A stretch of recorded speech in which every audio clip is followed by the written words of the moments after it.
अस्सलाम वालेकुम। प्रोग्राम समाज के साथ मैं हूँ आपकी होस्ट अफीफ़ा रॉ और आप देख रहे हैं बागी टीवी। नाज़रीन, कुछ दिन पहले सोशल मीडिया पे एक स्टोरी ने बहुत गर्दिश की, जिसकी कैप्शन थी कि जुल्म बर्दाश्त करना भी एक गुनाह है। लेकिन उसी लाइन के मुकाबले में जो फ़िक्रा बोला गया, उसमें एक लफ्ज़ था औरत कार्ड। अब ये औरत कार्ड क्या है और ये जुल्म बर्दाश्त करना गुनाह क्या है, उस पे आपने बहुत सी स्टोरीज़ पढ़ी होंगी। ये स्टोरी थी फ़ातिमा सुहेल की और मोहसिन अब्बास हैदर की, जिन्होंने लव मैरिज की। 2015 में उनकी शादी हुई, लेकिन ये लव मैरिज भी जैसे हमारे माशरे में कहा जाता है कि बहुत सी और शादियों की तरह इसका अंजाम भी बहुत बुरा हुआ। लेकिन उसके पीछे कौन से मुहर्रिकात थे? आखिर ऐसी नौबत क्यों पहुंची कि एक लड़की जिसने अपना कैरियर, अपनी फैमिली, अपना सब कुछ एक शख्स के लिए दांव पे लगाई, जिसकी मोहब्बत में उसने सबसे मजबूर होके और सबसे लड़ाई करके एक शादी की, लेकिन वो शख्स ना तो उस शादी को ऑन कर सका, ना अपनी बीवी को वो तहफ़्फ़ुज़ और उसके वो हकूक़ पूरे कर सका जो उसको करने चाहिए थे। और सबसे बड़ी बात ये कि जिसके बाद जो हमारे माशरे में कहा जाता है कि शायद बच्चा पैदा हो जाएगा तो पता नहीं मर्द के अंदर कौन सा बदलाव आ जाएगा, या शायद औरत कोई रिहेबिलिटेशन सेंटर है कि औरत मिलने के बाद पता नहीं मर्द के अंदर कौन सी चेंज आएगी। तो ना तो वो बच्चा ही उसको बदल सका और ना ही वो बीवी जो है उसके रवैये में कोई बदलाव ला सकी।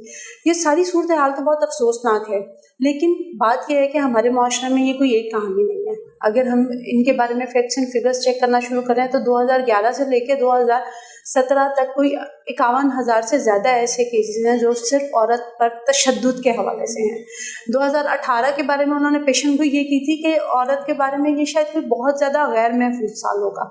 औरत के हवाले से ये कोई गैर महफूज साल नहीं है। बात यह है कि आज की औरतें तालीम हासिल कर रही हैं, आज की औरतों को अपने हक़ के लिए आवाज़ बुलंद करना आ गई है। ये सारी रवायात, ये सारे जुल्म, ये सारे तशद्दुद औरत के ऊपर कोई नए नहीं है, ये सदियों से होते आए हैं और अभी भी हो रहे हैं। पहले इनकी रेशो या इनकी शरह इस वजह से हमें कम लगती थी क्योंकि इनके ऊपर बोलने वाला नहीं था। अब औरत इतनी मजबूत हो गई है कि वो बेशक कुछ सालों बाद ही सही, लेकिन अपने हक़ के लिए आवाज़ उठाना जानती है, अपने तहफ़्फ़ुज़ और अपने हकूक़ की जंग लड़ना जानती है। यही वजह है कि फ़ातिमा सुहेल को जो है वो सोशल मीडिया पे आकर अपनी स्टोरी बतानी पड़ी। फ़ातिमा सुहेल के साथ क्या क्या हुआ था, उनकी फैमिली किस प्रेशर से गुजरी, उन्होंने खुद सब कुछ क्या बर्दाश्त किया, कि आज हम आपको फ़ातिमा से ही सुनवाएंगे। जी फ़ातिमा, मोहसिन को आप शादी से कितने अरसे पहले से जानती थी? आप लोग कुलीग्स थे, एक साथ काम करते थे? 2 साल पहले। 2 साल पहले। तो कभी आपने उस वक्त उनके रवैये में कोई ऐसी चीज़ महसूस की थी कि शायद इनके अंदर बहुत ज़्यादा गुस्सा या कोई नाराज़गी या कोई ऐसा एग्रेशन जो है वो पाया जाता है? नहीं, इस किस्म की चीज़ें उन्होंने मुझे नहीं दिखाई थी। उस वक्त तो बहुत कोई लविंग केयरिंग आदमी मैंने देखा था। तो फिर मतलब शादी के बाद कितने दिनों बाद या कितने अरसे के बाद आपको ये रियलाइज़ होना शुरू हुआ कि नहीं, मोहसिन के अंदर कुछ इस तरह की आदतें भी हैं? शादी के दूसरे तीसरे दिन ही मुझे रियलाइज़ हो गया था कि ये फ़ैसला शायद मैंने ठीक नहीं किया। और जिस तरीके से उन्होंने मुझे तीसरे दिन ही शादी के थप्पड़ मारा, तो तब मुझे बिल्कुल क्लियर हो चुका था कि कुछ हो गया मेरे साथ। नहीं, शादी के 3-4 दिन के बाद आपको ये सब रियलाइज़ हुआ, लेकिन आप लोगों की शादी को 4 साल चली, जिसमें आप लोगों के 2 बच्चे भी हुए। तो वो सारे ऐसे कौन से सर्कमस्टांसेस थे कि जिन्होंने आपको ये सब कुछ 4 साल बर्दाश्त करने का हौसला दिया? मैं हौसला ही कहूँगी। एग्जैक्टली। ऑब्वियसली कोई दूसरे तीसरे दिन फैसला नहीं कर लेता कि मुझे अब डिवोर्स फाइल करनी है, मैं नहीं रह सकती। हर बंदा कोशिश करता है शादी चलाने की कि चले इसको 6 महीने दे के देखते हैं, 1 साल दे के देखते हैं। जब लोगों से बात की, फैमिली से बात की, सब ने बोला चलिए ये तो नॉर्मल है कि आपको थोड़ा सा टाइम लगता है एडजस्ट होने में, 1 साल दे के देखें। बच्चों के बाद शायद चीज़ें चेंज हो जाएंगी, बच्चे किए उसके बाद मज़ीद वो चीज़ें बढ़ती जा रही थी। मोहसिन का रवैया ज़्यादा तब बुरा होना मज़ीद और शुरू हो गया था जैसे जैसे उनको फेम और पैसा मिल रहा था। क्योंकि जब हम साथ काम करते थे और हमारी शादी हुई थी तब मोहसिन सिर्फ मज़ाक़ात में काम करते थे। इंडस्ट्री में काम करना उन्होंने मेरे साथ तो शादी के बाद शुरू हुआ था। अगर मैं आपसे ये सवाल करूं कि आप लोगों के रिश्ते में बिगाड़ की एक बहुत बड़ी वजह एक दूसरी औरत है, और ये कोई नई स्टोरी नहीं है, मतलब हमारी सोसाइटी में ऐसा बहुत कुछ होता है, मीडिया में ही ऐसे बहुत से केसेस हैं कि हम लोगों ने लोगों की लाइफ जो है वो चेंज होती देखी है जब उसके अंदर किसी दूसरी औरत का आंसर शामिल हो जाता है। और ये आई थिंक मेरे हिसाब से ये बहुत सही बात है जो कहा जाता है कि शायद औरत ही औरत की दुश्मन है। तो आपके ख्याल में अगर इस एग्जाम्पल को आपके केस पे पुट किया जाए तो वो किस हद तक करेक्ट होगी? बिल्कुल ठीक है। यहाँ जब एक इंसान से लव मैरिज करता है और तो प्यार ही होता है शायद, जिसकी वजह से मैंने उस इंसान को 4 साल बर्दाश्त किया कि پیار میں انسان سب کچھ برداشت کر لیتا ہے، لیکن دوسری عورت برداشت کرنا مشکل ہو جاتا ہے، وہ بھی ناجائز تعلقات، جس قسم کی وہ عورت ہمارا جس طریقے سے گھر توڑنے کی کوشش کر رہی تھی. میں نے پھر بھی وہاں پہ، یہ نہیں کہ میں نے وہاں پہ گیو اپ کر دیا، میں نے پھر بھی اپنے شوہر کو جا کے سمجھانے کی کوشش کی. بلکہ میں نے ان سے پوچھا، جو میں نے تصویریں شیئر کی ہیں تب انہوں نے مجھے بری طریقے سے مارا تھا جب میں تیسرے مہینے کی پریگننٹ عورت. نازش کے اور محسن کے تعلقات کے بارے میں آپ کو کب پتہ چلا؟ ان کا 1 سال سے تعلقات تھے، مجھے پتہ میری پریگننسی کے بیچ میں چلا تھا. آپ کے بیچ میں پتہ چلا تو کیا ایسا نہیں ہوا کہ مطلب ٹھیک ہے ایک اوبویسلی وہ آپ کے سامنے ایکسپوز ہوئے یا یہ ساری چیزیں آپ کے سامنے آئیں تو انہوں نے غصے میں اس وقت آپ کو مارا، لیکن بعد میں انہوں نے آپ سے کوئی ایکسکیوز وغیرہ نہیں، کیا؟ ایسا کچھ بھی نہیں تھا. وہ اس عورت کے ساتھ فون پہ ہوتے تھے اور اکثر وہ فون پہ اس کو ساتھ رکھ کے مجھے مارتا تھا.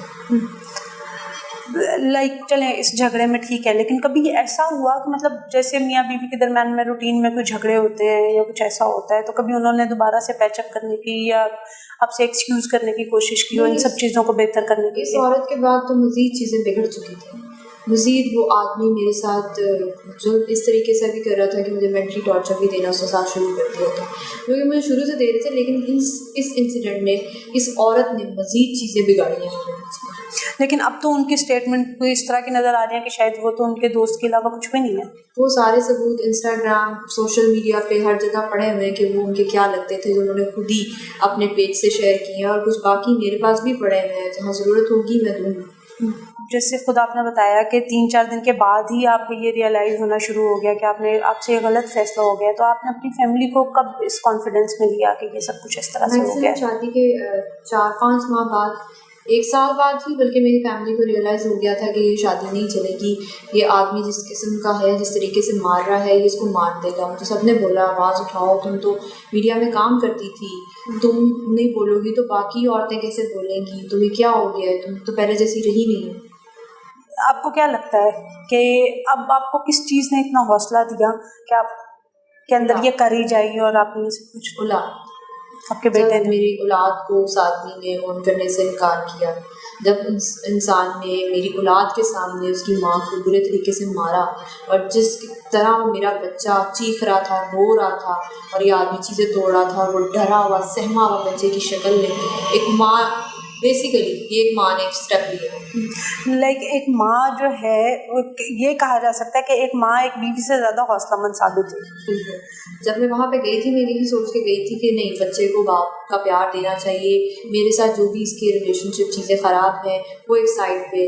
وہاں جا کے مجھے یہ سب کچھ ہونے کے بعد ریئلائز ہوا کہ اس بچے کا اس باپ سے دور رہنا ہی بہتر ہے، اس سے پہلے کہ یہ بچہ بھی کسی ذہنی اذیت میں جائے یا اس کو جسمانی طور پہ کوئی نقصان پہنچے. تو ایک بیٹی آپ کی پہلے بھی ہوئی تھی، تو تب آپ کو کوئی فرق نہیں لگا یا آپ کو تب یہ ریئلائز نہیں ہوا کہ نہیں شاید بیٹی اس کی مطلب ایک ماں کی بیٹی تو تھی آپ کی، اس کی ایک ماں کے بعد ڈیتھ ہوئی؟ پیریڈ بہت اچھا تھا، بس وہ ایک ماں والا پیریڈ. اس کے بعد جب اس کی ڈیتھ ہو گئی تو اس آدمی نے مزید میرے ساتھ عجیب رویہ اختیار کر لیا، جیسے صرف اس کی بیٹی گئی ہے، میری نہیں گئی ہے، اور اس کو ڈپریشن کا نام دے کے اس نے میرے سے دوری اختیار کر لی کہ تم مجھ سے دور رہو، میں ڈپریشن میں. اور اس کے بعد یہ ساری چیزیں عورتوں کے سامنے آنا شروع ہو گئی کہ اس دوری والے ٹائم میں یہ سب کچھ ہوا تھا. نہیں، لیکن وہ دوری والا ٹائم ایک اپنی جگہ پہ ہے، تو اس میں آپ سے تو دوری اختیار کر لی، اور باقی کوئی ایسی چیز نہیں تھی جو جس میں ان کو دور رہنا چاہیے تھا؟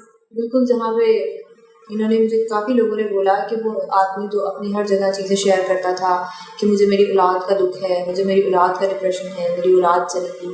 تو مجھے یہ آدمی اس چیز کا جواب دے کہ جب اللہ نے دوبارہ اولاد دی تب تو اس آدمی نے اس کی قدر نہیں کی، آن کرنے سے انکار کر دیا، میں نے نہیں رکھنا، نکلو یہاں سے. اور انہوں نے یہ بات بہت زیادہ مجھے کئی بار کہی کہ باپ نہیں بھی ہوتے تو بچے پل جاتے ہیں نا، تم سمجھنا اس کا باپ مر گئی، میں نے نہیں رکھنا اس کو. تو یہ اب کی طرح اور بھی بہت سی لڑکیاں ہیں، لائک آپ کی بہت چھوٹی ایج میں شادی ہوئی، 22 ایئرز اولڈ، تو یہ سب کچھ ڈپریشن برداشت کرنا اور یہ سب کچھ برداشت کرنا، تو اس حوالے سے آپ باقی لڑکیوں کو کیا میسیج دینا چاہیں گی؟ لائک آپ کے خیال میں واقعی ایک عورت کو انتظار کرنا چاہیے کہ شاید بچے پیدا کر لیں یہ صحیح ہو جائے گا، یہ کچھ کر کے دیکھ لیں یہ صحیح ہو جائے گا؟ آپ نے اس کو ایون پیسے تک دیے کہ شوہر کو پیسے دے کے دیکھ لیں، ہو سکتا ہے کہ بہتر ہو جائے. آپ کے خیال میں ان چیزوں سے فرق پڑتا ہے؟ اس چیزوں سے کوئی فرق نہیں پڑتا. جو انسان ایک دفعہ آپ کے ساتھ ہاتھ اٹھا لیتا ہے، عورت کو رلا لیتا ہے نا، उस आदमी को फिर मज़ा आने लग जाता है, सारी ज़िंदगी उस औरत को रुलाता है, तड़पाता है। मुझे ऐसे लगता है औरतें ज़हनी मरीज़ बनना शुरू हो जाती हैं। जिस तरीके से मुझे औरतों के मैसेज आ रहे हैं ना, वो सिर्फ मजबूरी के नाम पे उस आदमी के साथ रह रही है कि हमारा शौहर भी मारता है और पूरी हमारा ससुराल भी हमें मारता है।